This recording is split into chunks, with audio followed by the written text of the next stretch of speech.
पांजनी चली रही तई छठोई कहाँ से आएगी बहनी? इच्छे आते भैया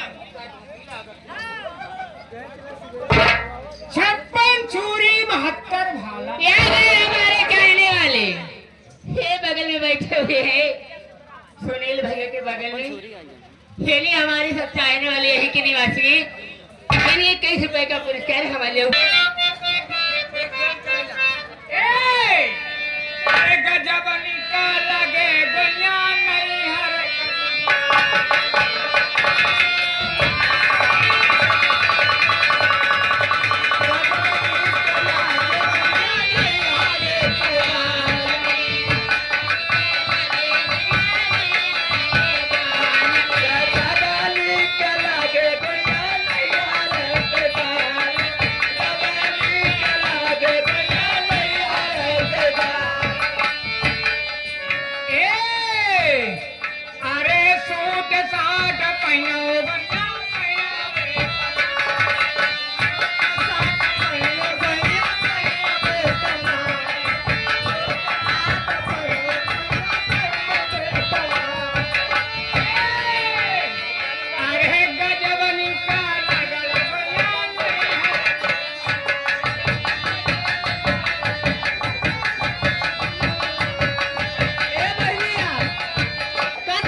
सुने रहे पागल यहाँ का जब से बेच वाले मोबाइल चल गए ना नैहरे में नहीं पता नहीं कहाँ कहाँ बालम ये पागल बतो का चूतिया बनावत बा जब शादी नहीं भय रही ना जाऊन पूरा गांव मारी स्नास के धई धीर की कोई जनबे न करे अब तो जाना तू कहाँ हम नहीं जाने था कैसे कहे ए दीदिया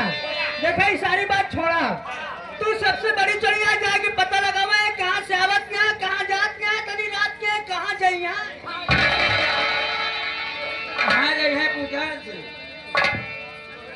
हाँ जाती है, लेकिन बहुत डर लगा था अगर कोई बात होगा। तू आगे आगे चलबू तो पीछे दौड़ हम रहबे करबे। अरे जाने था हम अपने सागर का बोलाई ले भाई, सागर आ जाए बचावे बड़ी कैलाज हम लागत ललटे मिया बुझावना। ए बड़ी लाज लागत यार को। लाज हमरा लागत ललटे मिया बुझावना। अच्छे दबाट छोटा पहले आंगो।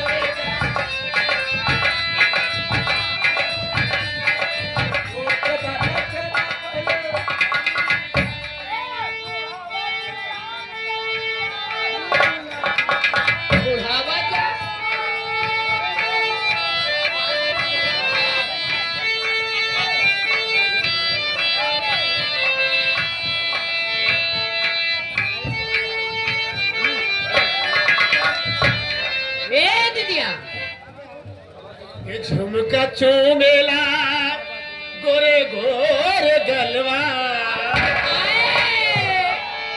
कैसे कि झुमका चूमेला गोरे गोरे गलवा।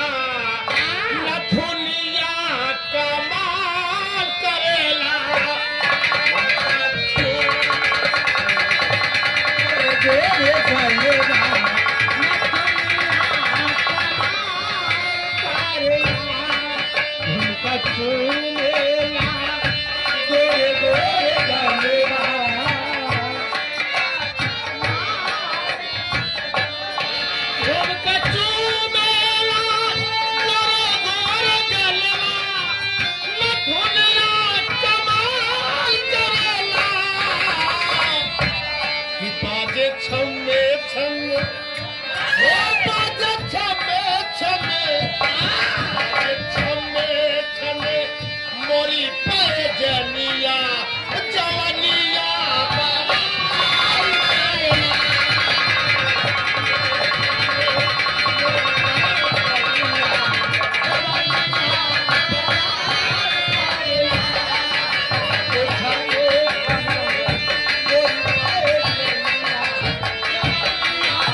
तोरे अखिया में तो पर्दा पड़ गया हुए।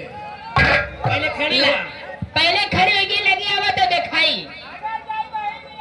हाँ अरे तोर दिमाग तो नहीं खराब है? का खड़ी करी एली तो हर शरीर पकड़ के खाड़ करी। पालिश नहीं मारे। ए दीदिया बड़ी मुसीबत के मारी लागत भाई। हमका लागत बा बीमार के लत बा। आवा उठाए दे, उठावे में कोनो दिक्कत नहीं बा बहनी।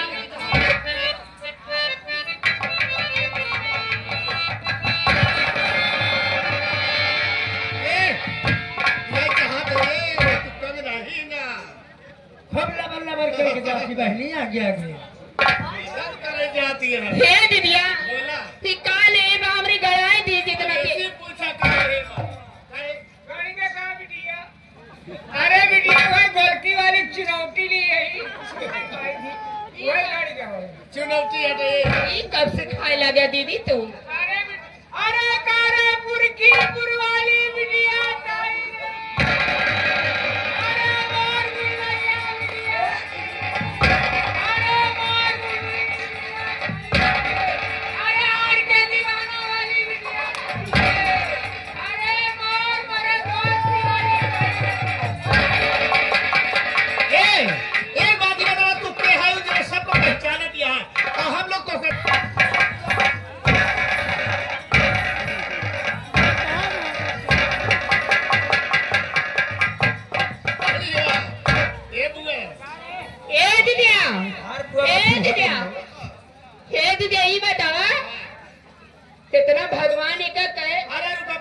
आपको देहे अरे चुप रहा। इतना जोर उछला थी ए बुआ ये बतावा जब बुढ़ाई नहीं जैसे हम सबला सर खोल के चलते ही हाँ। ऐसे तू कहने चलते हो। ए बिटिया हाँ तो ना दिला का ना छिनरी बहतरी का रे तो क्या हम पाते भाई छिनरी बात कहाँ घरे पकड़े हाँ ए बिटिया बुरा दिन माने हाँ तोरे फुकाम का बिया के लिए आए हाँ।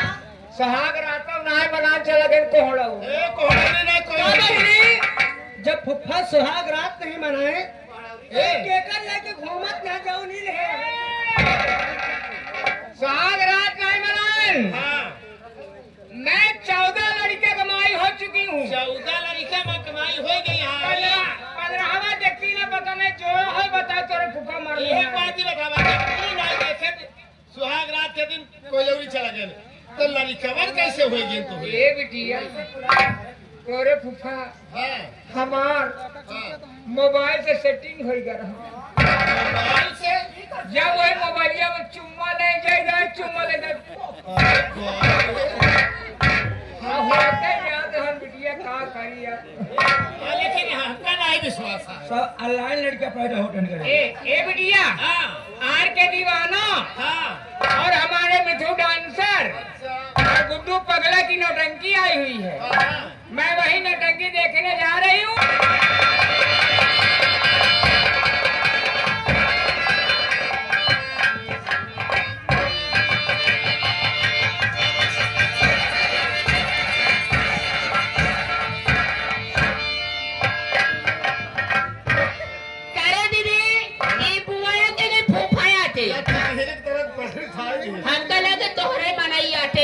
लुकोए के मुआ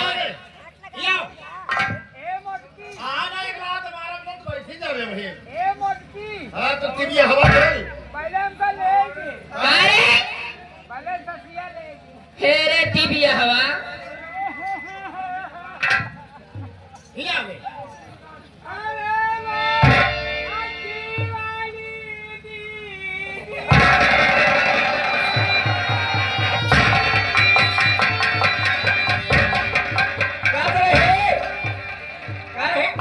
कितना बढ़िया दीदी के देखत बा भरत रखत बा मान सम्मान आप लोग हमको जील मारो काहे रे आप लोग हमको जील मारो हमारी तो बताओ क्योंकि मैं पहले से मरवा के आ रहा हूँ ए दीदी हम समझिए इससे मेरा न्योता का रहा हुई हाँ अब बनवासी करे सो 4-6 जने लग जाएंगे तो एक बगल में खोगे को मारे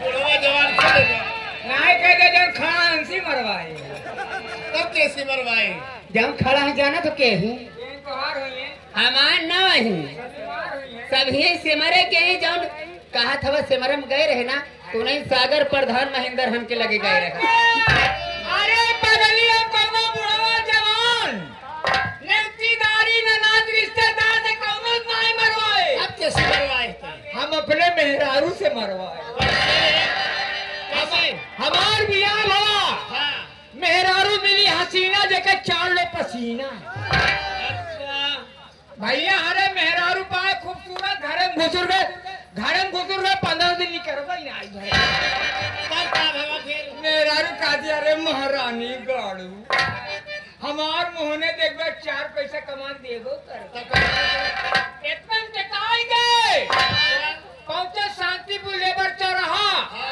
एक के मोड़ के मालिक आए कहे बेटा करते हो काम धंधा लगो अपने मालकिन पकड़ा दे अपना ड्यूटी चला गए ना उनके मेहरारू हमका केले 5 दिन भर करो अरे ईटा बालू 2 तल्ला ऊपर चढ़ा कर यहाँ टिया हो संजा होता है देती ना यहाँ पैसा कहीं साहब आएंगे तब देंगे जब खोले रहने को बंद कर दिए अरे गेट के बाहर का गेट बंद कर दिए लखते मालिका आएंगे 7 बज गए देवी घर चलाए सेवेंथ स्टेशन एक जौन हमारे कस्तूरियापुर के मामा है नौटंकी में सो करत मिल गए कहीं का बहने अब आधी हो जाए आधी का एक ही पियादी है एक ही थमादी हाथे में चौकत 9 बजे रात अपने घरे पहुंचते हैं मेहरारू कहा दिया महारानी गाड़ा कमा गया चूल्हा जलेगा। कैसे पता सुनिए, जब मैं आई सुहाग वाली रात में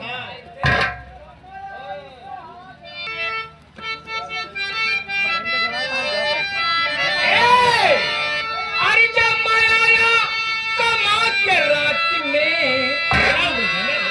9 बजे रात पहुंच रहा हूँ। अरे जब मैं आया कमा के रात में अम्मे हन्ने छापड़ से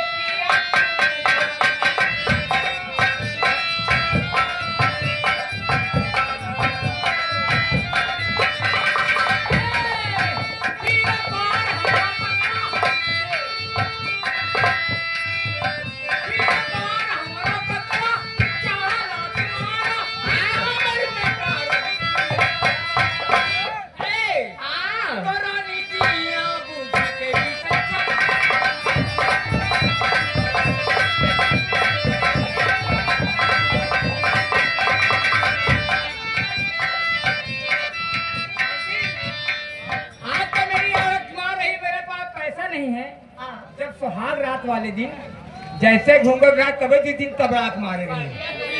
अगर मैं अपनी इज्जत बचाने किसी बताया नहीं था। देखिए जनाना गुलशन है, मर्द खाना सत्य बना है। अगर तुम यहाँ पे आई गए हो तो सबसे पहले अपना नाम बताइए। तुम कहाँ से आ रहे हो, कहाँ जा रहे हो? मेरा नाम छिनरा नाम नहीं, मेरा नाम। हाँ मेरा नाम उनके मेरा नाम। मेरा नाम है निरहुआ इलाहाबाद। निरहुआ इलाहाबादी। हम बहुत एकदम गरीब है, एकदम बेकार है, एकदम औठा छाप है। ये अगर रंगा रंग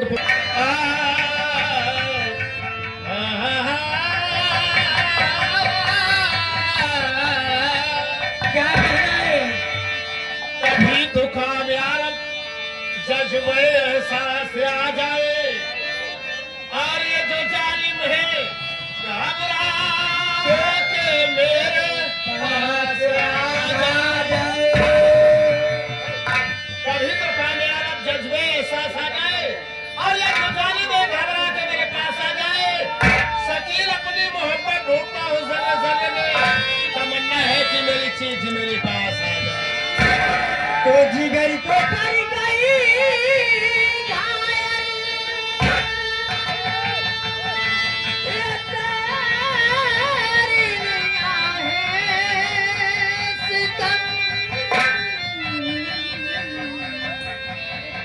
इलाज खूब किया है मैंने, ये दर्द